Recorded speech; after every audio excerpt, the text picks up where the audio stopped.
early. You know, what's their time to come in.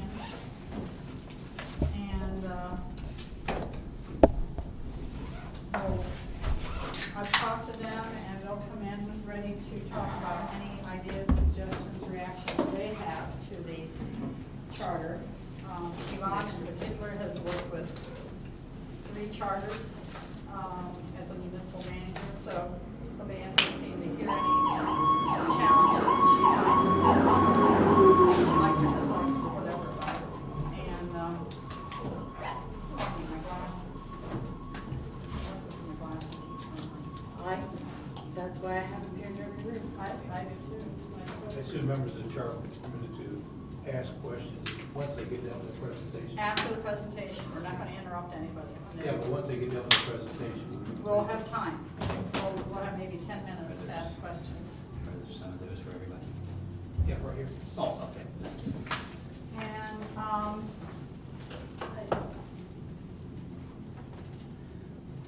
and did Yeah. everybody, did everybody? Yeah, get their no, minutes? I'm good. I'm an adult, you know. I'm trying to be. Okay, that's good. I got an email saying.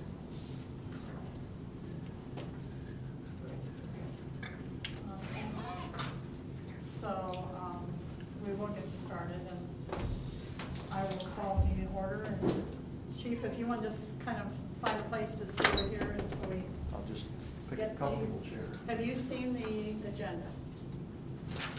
Um, Can we send the next one? that's fair.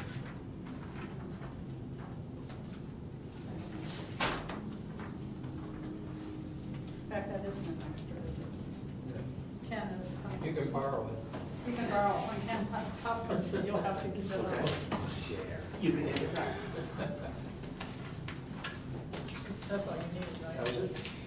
It's pretty simple. We almost don't need an agenda at all. Okay, I'm gonna call the meeting to order. And, have all of you received your minutes from the last meeting? Yep. Yeah. Can I have a motion to accept the minutes? Make that motion. Is there a second? Second. All in favor, say aye. Aye. Any comments or changes or additions to the minutes? All right, if not, if they'll stand approved as written. Okay. I got an email from Thad that he has a conflict for that Saturday morning that we had designated as being a meeting morning. Is that still true? Yeah, I'm gonna be in Columbus. Okay. Then if you can, look at your calendars. I'd still like to get a meeting in October, another meeting in October. Let me go to my car, I gotta think my calendar's in the car, I'll get it. Oh, okay. Bring it up here. Okay, so we, I agree, there's no reason to have a let's bring our calendars to every meeting if we can.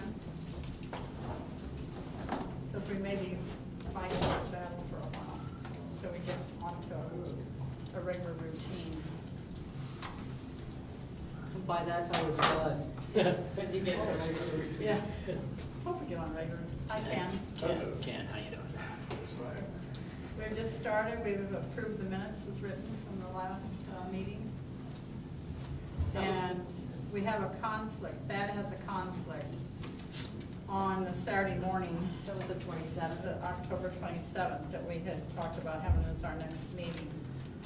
And so he's going down to get his calendar, because we're going to, I'd like to still get one more meeting in October, just to get us, keep us moving.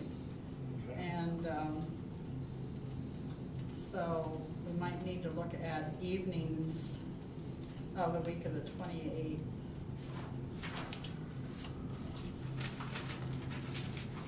Any problems with those nights?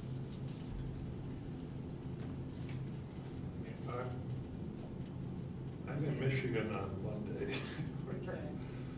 What about Tuesday? Back on Tuesday, Wednesday night. Wednesday night's Halloween.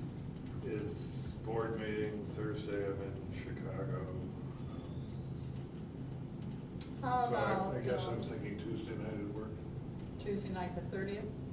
Correct.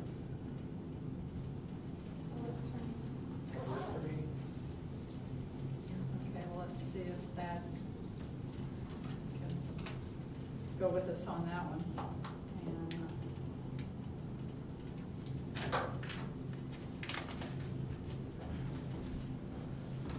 we're looking at Tuesday night, October 30th. See how that looks for you.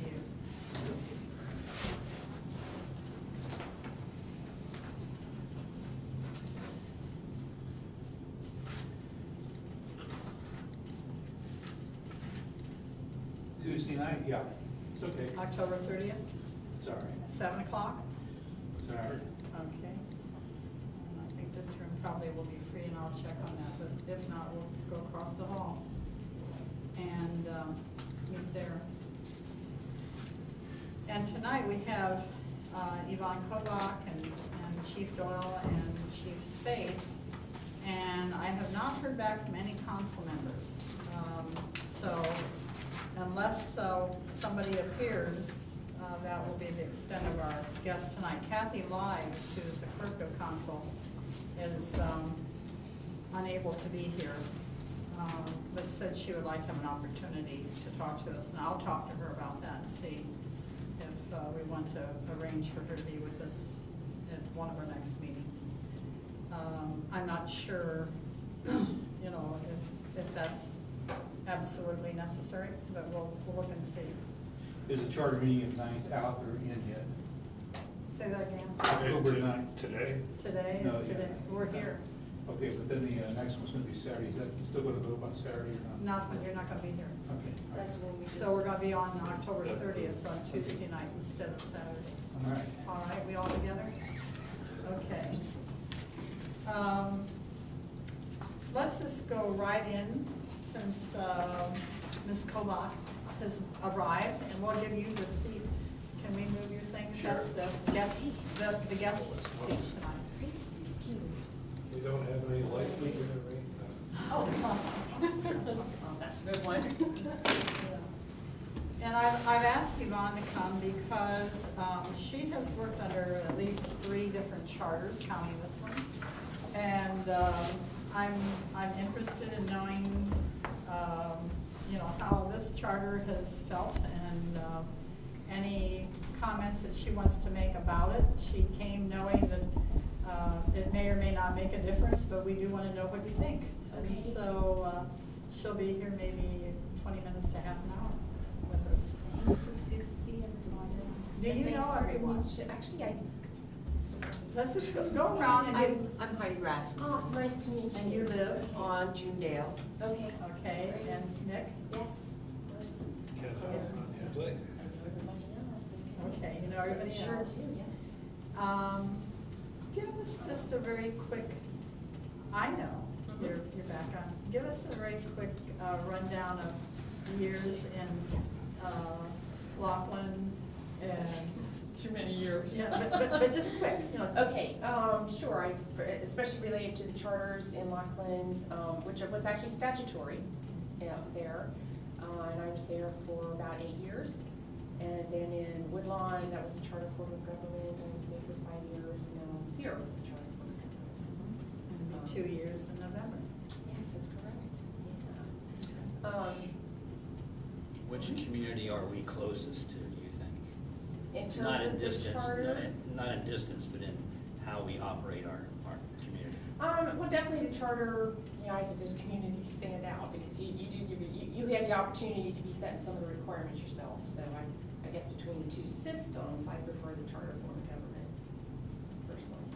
You know, just I'm a big believer in grassroots rather than state. So even though we have to be in agreement with a lot of the state, so in terms of my previous experience, it would be Woodlawn that had the charter form of government. Closer to us. Yes. So, talk to us. Okay, I can just go through it, and, you know, the first thing that does jump out at me, the motions, ordinances, and resolutions, section 2.06. And I think you may have had some discussions on this issue already, but I guess I'm used to 3 readings on a piece of legislation, in particular ordinances. Also used to ordinances being something different from a resolution. Ordinances being for like laws and contracts, things that have to, you know, go in the books for forever until they're changed. A resolution being more just like a working kind of thing, like maybe applying for a grant where you express your interest in supporting the grant, you know, something along those lines. And one thought I had is if we wanted to go to something, possibly 3 readings, where when you have 3 readings, you can change the ordinances between the first and the second reading, and then your second and third reading, there can be no changes. So, you know, bringing a couple of issues together here, because I think we want to try to get things out in front of the public a little bit sooner. So if there was a first reading where you were introducing a piece of legislation, then it could be referred to committee, you know, considered, maybe changes would be made, maybe they wouldn't be made, and could come back for a second and a third reading. So that would, again, allow you to get out there with it as soon as you know it's coming up, and then time to consider it and refine it, and you have to make those changes and then come back for a second and third reading. I did talk to Jeff Forbes about that. He said he's also, a similar thing that he has heard of is where, rather than 3 readings, just any ordinance before passage would have to have 2 readings. So even if you did introduce it that first time and needed to make amendments between the first and second, you changed it, you'd still have to do 2 readings on that amended ordinance. So it kind of accomplishes the same thing. I think it's just a little clearer if you do 3 readings personally, because then you would just, It would be the really same obvious to numbers, me. just. Right, right. Instead of a lot of changes occurring, that would make you. The one is only if there is a change. Right. If there is no change, 2 meetings satisfy. That's correct. Has that been a difficulty with our present council? Would we ever run into a problem doing it the way we are now? No, not often. Not often. I think it's more a concern of why is everything an emergency? Because emergency implies Definitely an understanding. mismanagement. Not trying to Or cheating. color the conversation, Right. but, you know, I'm sitting there going, why is this an emergency? You know, this is. And again, there's simply some, a lot of them, and when I took a look at the list, there's always going to be some of them that are simply going to have to be that way. But we know that, and so that would allow, if you do that first reading, you know, something like the healthcare, you could do it, well, probably in that case, like in May, when you first start the process, because you're not going to have that data until mid-July anyway, no matter what you do.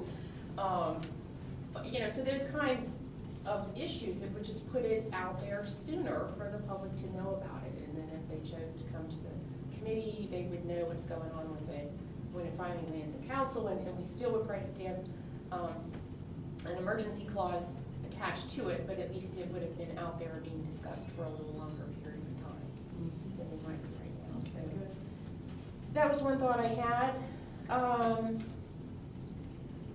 Kind of tied with that is I know we have a council meeting and a work session, and actually this might be more an issue for your rules of council, but maybe the possibility of just making those both regular sessions of council. Maybe we'd have legislation all the time, and maybe we wouldn't, but especially if we were going to try to do additional readings on ordinances, it would give you the opportunity to do that at least twice a month.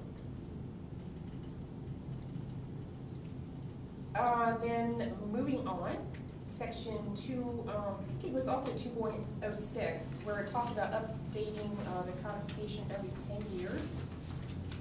You know, in my opinion, that is way too long to wait, and now we do it on an annual basis. And I think you have for quite some time, and that is certainly what you need to be doing, because, you know, your codification, let's see what it is, 2.06 written down, but I know there were a lot of items in that. Yeah, there were some issues that Jeff brought up to the session. Anyway, I just think 10 years is a really long time to wait, because you always want your codified ordinances to be, you know, your most recent collection of everything that you passed, and that's your laws. So I would definitely change that from 10 years to. I remember seeing that, but I I do can't too. find it. Yeah. It's on the same page. It's the 3rd paragraph from the bottom. Following A, B, and C Yeah. by a majority vote of the members. Oh, there it is. Oh, yeah. Well, you're right, because we update it every year, Right. regardless of what it says in here, we've always done that. Well, Yeah. this is basically saying that you have to do it. If you don't, If you don't do it. gotta do it at least every 10 years. That's not a good idea. Yeah, but you have an idea how bulky it gets if you wait for 10 years. We never have. We never have. Yeah, which is a good thing, because again, This if is the that's, worst case. Yeah. The worst That- case that would be do it really every 10 bad. years. so, I mean, in 10 years, think of everything that you've changed. Yeah, If that's and your it's official all- book on the all shelf in the loose. library, Yeah. yeah, you're really in trouble. And the other thing, actually, now that I see it at the end, there are other copies is placed in the library. I think the state actually outlines where you do have to have this on file, so you just might want to be sure that we're consistent there with what the state would require.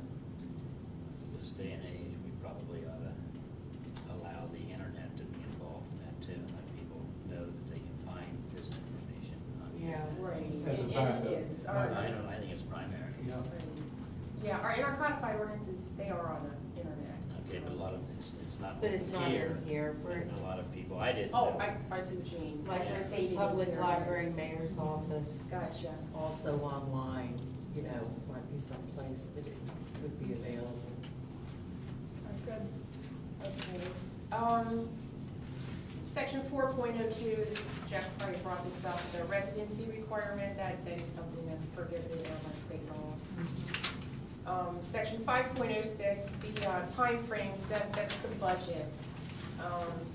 And I know that's been an issue where it's required that we put that tax budget in front of the public by June 1st. And the issue being that we don't have the data. As soon as we get any data from the county is like mid-July. What would be a good date, assuming we're gonna change this, we probably should, what would be a good date?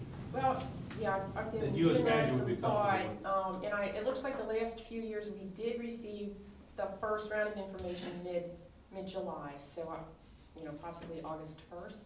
August 1st or And that's- September 1st to be safe? or- Well, September 1st would definitely be safe, but we probably have to be getting it to the commission that first week in September, Okay, so. I got you. I think we could certainly have, again, maybe that first reading by August 1st. We did it this year early and actually ended up making very few changes, but that was probably just a lucky, because everything's kind of flat right now, so there really weren't a whole lot of changes in like what our projected tax levies would generate,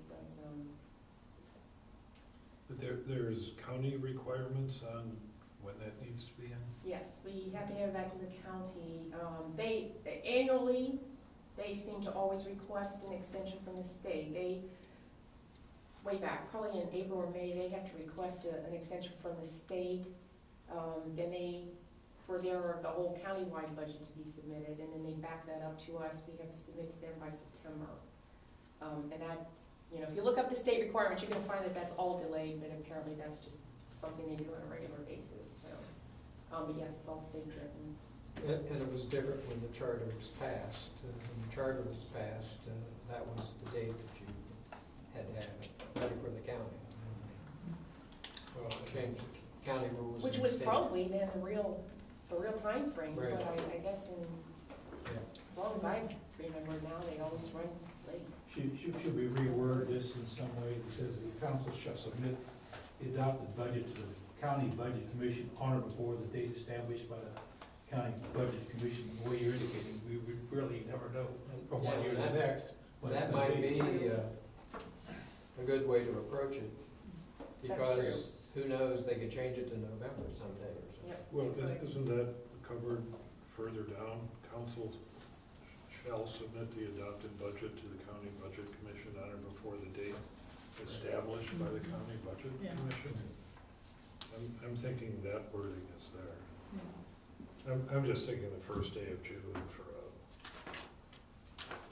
halfway through the year, that's simply too early.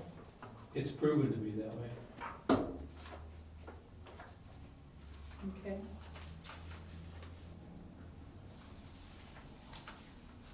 Okay, so We got me that way. Then the other item, 6.02 regarding the planning commission, I just want to remind everybody that with our current proposal in the zoning code, there was a request to change the title of the planning commission to the Planning and Historic Preservation Commission. So that required a charter amendment. It wasn't something that we could accomplish through the zoning code, but it was proposed that occur. Say it again, planning and, Planning and Historic Preservation Commission. Is that simply making it the same group? Yes, same group would do work. And I can get you a little bit more information on that. as to why. Right, and I think it may have gone even further and defined membership on there, but I'll have to look back and see if that part remained part of it or not. But I know that the title change was necessary to occur by charter amendment. And this is a request of the planning commission body? It came up through Beth Solberger, our consultant, as we worked through the proposed new chapter 18 that would allow for historic districts to be designated. As part of that, there has to be a body. Since it required a charter amendment, we continue to call it the planning commission. But if we do want them to take the role with the historic district issue, it would have to have an official title change through the charter. In answer to your question, I don't recall the planning commission actually voted on that, so I will have to find out what our next step would be in actually putting it in. But I wanted to make you aware of it now, so you could. And they were thinking of that in order to be able to qualify for the historic? Right, reviewing applications for districts, which can be site-specific, or can be neighborhoods, or it can be the whole village. And then that entity, that Planning and Historic Preservation Commission would also, say we got to the point where we had historic districts, and they would review, like design review type issues they would address as well. So it was pretty comprehensive. Okay. When we get there, we'll get more information on that. Okay. And those were my comments. Okay. All right. Any questions? Hold on. We could go back to the 2.06. My scroll, bear with me for a second. Part of what the law director was suggesting, I thought, was that we have definitions to clarify what's an ordinance and what's a resolution. And the resolution would be a limited time frame thing, annual contract. An ordinance would have, in my mind, longer than a 1-year time frame. That's something you would agree is. Yes, totally. In fact, I may give one example, that's I think this was Springdale's. Oh, you may have been the same one. That Got has the some same wording law if you're director. interested. Yeah. Yeah, you're right. So yes, I would definitely define them. And again, typically, I can't remember if I mentioned this, like, because I was focusing on the ordinances and the readings, but, and those type of resolutions would only require one reading, because all you're doing is, saying like, yes, you support a grant application to be submitted, or, Sure. yes, you support going out to bid, or something that's more of a business kind of thing, rather than a law. And kind of a one-time need. Right. Yeah. Okay. Other questions?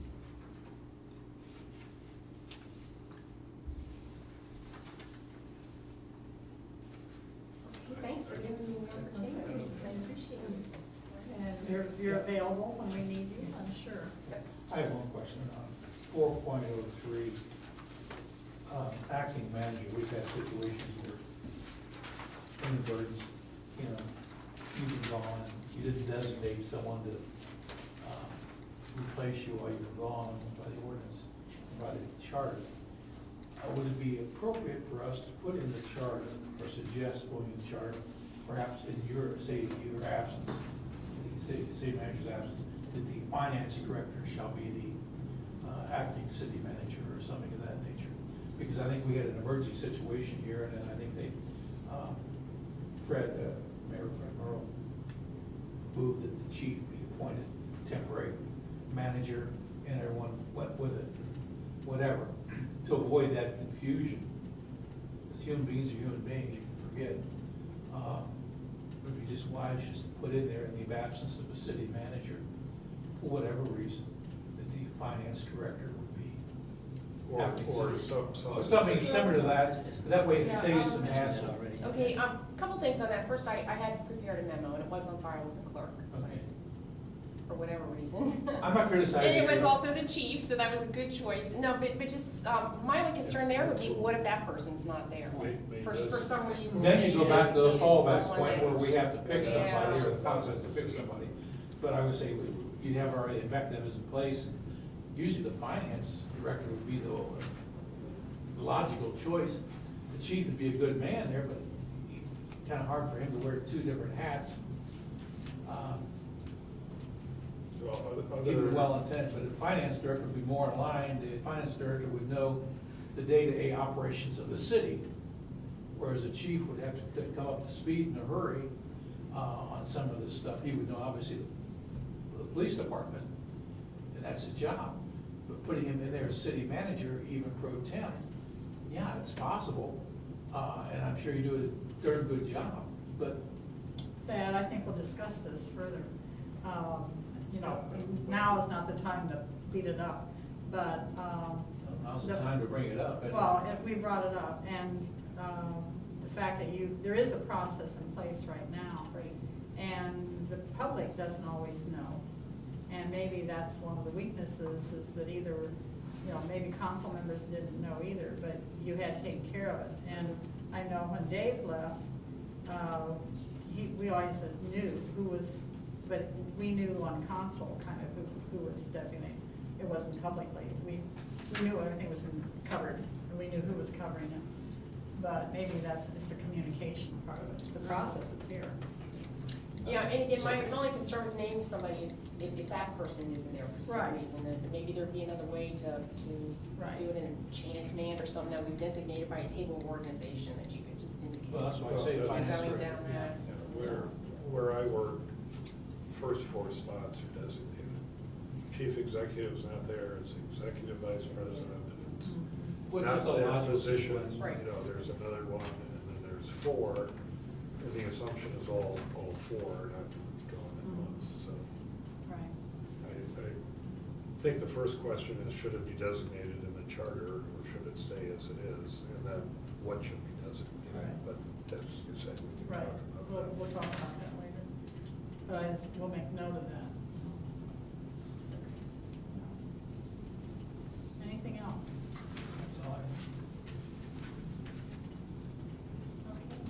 Thank you very much. Thank you. The cars are still 66 Hadley by the guy that comes from, no, it's 235. Big issue. Yeah, yes, thank you. Stand. Right way. You just wanted to put, you should ain't right on the 6-month volunteer farmers independence fund board. David, why don't you shed It's a some light on that? requirement of It's state going law that that's created when you have a volunteer firemen's group, and we have to have, two council members on Councilman, that. yes, two councilmen. Two council I members. saw that there, and I know you Yeah. covered it under workers' comp, so it seems Yeah. like a little bit different. It is, but it's not a whole lot anymore, but it's something worthwhile taking advantage of. Okay. Okay. Thank you very much. Thank you. Let us know how the Reds do. Oh, they were winning, but they win. Yeah, they were. It was tied, but Chief Doyle. You're up. My wife has a hat that says Rojas on it. Yeah, dedicated guys to be here. Is that where she is tonight? When the game's on, No, lots no, of no. people would. Well, if we just keep going, maybe you'll be able to go out and give a holler a little bit. Feeling good. Okay, welcome, Tom. Chief Doyle. We're rolling along here at a good pace, and I've talked to you on the phone and asked you if you'd be willing to come and talk to us from the perspective of a police chief working, and how the charter impacts what you're work entails here. Under 5.12, and I think this is something that we ran into, Dave and I ran into it, you and I ran into it, and we tried to clean it up under the ordinance. There was a lot of language that seemed to be duplicative. Is that a word? I think it is. A duplication. And I've run under that, I've run into that under 5.12 in the charter. I'm not saying that's bad, I'm just saying that we've run into it in the charter here. And I drafted some language, and if it's okay, can I pass that out? Yeah, appreciate it. I'll just kind of pass it out here.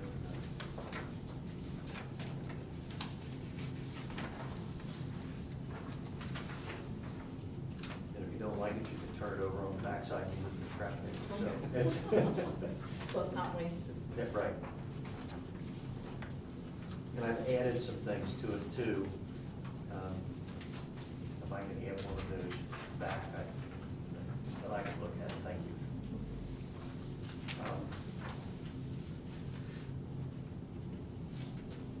The first line, pretty much the same. Council shall provide for police protection adequate to the needs of the municipality and to be established, be administered by ordinance. I believe that's done. That just kind of sets it in stone in the charter. The rules and general orders of the police department shall be established by the manager with the advice of the chief of police. That's already in there, but I expanded on that a little bit. And I said that these rules and general orders shall be formulated based upon current law enforcement industry standards. We don't want to go backwards. We work too hard to come forward. So when I'm long gone, I would think that you would want to continue to move forward. You don't want to get somebody that's a backwards thinker. So I would hope that that would give you a foundation in your charter to move forward and get somebody, and you'd be able to hold their feet to the fire and say, look, we don't want to go backwards here. We want to continue to move forward. Disciplinary action shall be taken by the chief of police with the rights of appeal set forth in the village ordinances. That cleaned up a little bit of that language that's in there, because it does, it lays out chapter and verse in the ordinance how our appeals process works. And we know that it works because the appeals court of the state of Ohio verified that when we had some problems. When we tested it. We've been there and done that. Yeah. And we won the t-shirt. So we know that it works. The appointment, promotion, and removal of members of the police department, including the chief of police, shall be governed by village ordinance. Bang, there it is. We know that it's in there. And we didn't have to go through a lot of verbiage in the charter to say that. In the event that the village would achieve city status, Article 9 of this charter would become effective, and Article 9 talks about civil service status and how a civil service commission would then take over in the event that the village regains city status. And for those folks that don't know how that works, we would have more than 5,000 people living in the village. To be a city. To be a city again. And we were a city once for a while. So all I did was just kind of look at that and just try to cut down on some of the verbiage and make it a little clearer, because we already work off the ordinances, and just try to concrete up, I guess, the fact that we want to continue to move forward, be a professional law enforcement agency, and put that in the charter, and hold the next police chief's feet to the fire and make certain that he uses current law enforcement industry standards to to maintain professionalism of the agency. Okay, good. Thank you. Okay, that's, Is there any particular organization set standards that you are looking to or would look to? well, we use, I know the Attorney General has certain guidelines, but we don't use the Attorney General. We use the Commission on Accreditation for Law Enforcement Agencies, which is CALEA. But I did not enumerate them specifically because C-A-L-E-A, CALEA, I don't know if you were taking the minutes, that's our accrediting body. But it's like anything else, that they are currently the best accrediting body, but I didn't enumerate, I didn't list them specifically because there may be somebody new come down the pike that does a better job, but they currently do the best. yeah, the only question I have, the reason I asked the question is, it's good, I like the language, but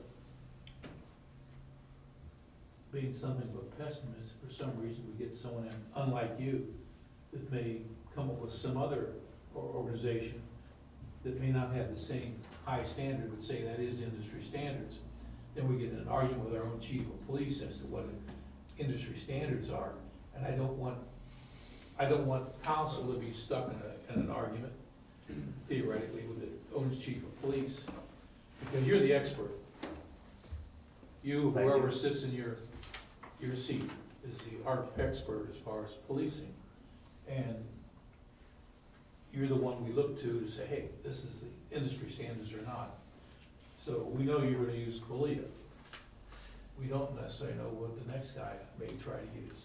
Well, I can't imagine that turns over that quickly, though. Oh, yeah. I mean, it's. From one day to the next, it's- no. It's not a flavor of the month kind of program, accreditation. Is accreditation like a 3-year?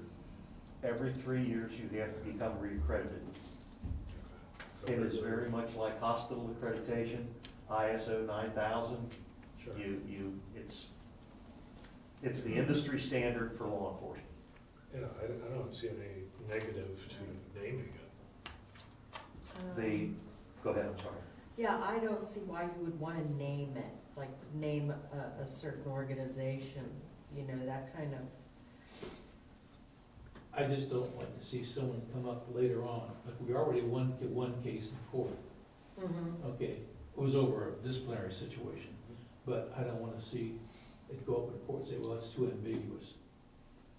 You and I would look at it, well, that's not ambiguous, it says industry standards, but you wouldn't believe what Well- lawyers can do. Being insulting to the south, I would suggest Mississippi might have different community standards than Ohio.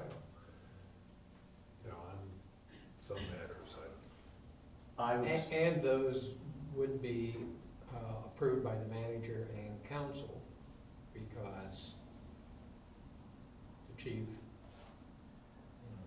writes the rules for the police department, and the rules are basically based on that standard. that is correct. And those standards, using your example, say for example, use of force, that standard in Mississippi, based on the CALEA standard, is gonna be the same in Mississippi as it is in Ohio. So it's gonna be an industry standard, so you know, you're not allowed to beat your prisoners. I'm using that just as a very broad brush. In Mississippi, and you certainly can't do it in Ohio. We have very strict pursuit standards, and they would be very strict in Ohio, and they would be very strict in Mississippi. If both agencies were accredited under the CALEA standards. which is saying name CALEA Right. as the standard setter, Correct. subject to however city manager and council want to modify if there was some cause to do that. And CALEA costs you money. So, you know, could come about someday that somebody else has a better standard and a better price, or something of that nature. And so, you know, I would not be necessarily in favor of putting, naming whose standard you're going with, have that in your ordinances, Right. and not in your charter. And so the chief prepares these standards based on CALEA, submits them to CALEA, he has to sign off on them, the manager has to sign off on them still, I assume, Yes. and council has to pass it. in Well, concurrence. council not passes them, but it's just Right. the manager signs off, Right. like you used to. Council concurs with the rules. Right. There we go, Well, and I think it's up to council if they feel as though they have any concern about a chief that is not up to industry standards. I mean, the hiring of the police chief is their responsibility, and the selection of a person who they're not comfortable with, whether they're up to speed with industry standards and what they are, that's the responsibility of council. And so, you know, in fact, when we went out looking for Tom, we were determined to find somebody who was on the cutting edge of police force enforcement and would be able to bring us up to the speed. So, And that could be done again. sure. But I mean, the term industry standards, I'm just saying is that will change in the future, I'm sure. Sure. And it's up to council to hire somebody who is on top of that and can advise, and we're comfortable with it. Anything else you have? That was my comments on section 5.12. Okay. Could I ask, you make reference to ordinances, village ordinances, is that thick book? yeah. That's the thing that gets recodified, they're updated each year. Great big. So it's the one online, and it's the thick green book we're using. So given the charters, the broad brush making reference to the ordinances is fine. We don't necessarily need to review the ordinances, we just. Right. And the reason I didn't put the number in there, and the actual number is 153, section 153.09, is I'm always afraid that somebody will get the bright idea to renumber something. So I didn't put the number in there when I, you know, administered by ordinance, section 153.09, because then that would mean that you'd be sitting in this room again at a future date going, well, now we've got to change all these numbers because that knucklehead police chief put that number in there. So that's why I didn't put the number in there. But it is 153.09, which pretty much lays out the hiring, promotion, disciplinary actions, and removal of police officers, including the police chief, for the village of Greenhills.